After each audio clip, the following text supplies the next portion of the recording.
How to find the median for individual series data with even number of values. This is the individual series data of the number of times that 10 children were vaccinated in their lifetime. Let's find the median of this data. Recall that we said that the median is a measure of central tendency that indicates the middle point of the data set.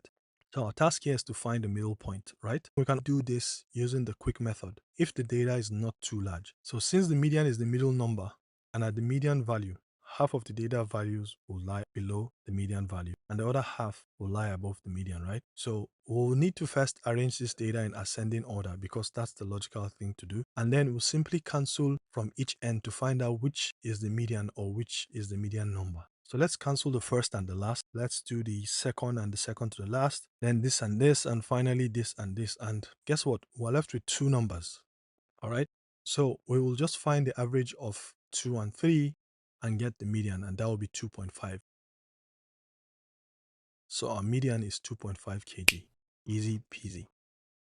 So this is how to easily compute the median for individual series data. Now, if you've gained value with this video, consider subscribing to this YouTube channel and share this with your friends and colleagues to help them. Now, if you want to learn how to compute the mean for different series data, check out this video here. And for the mode, check out this other video right here. See you in the next video. And as always, thanks for watching.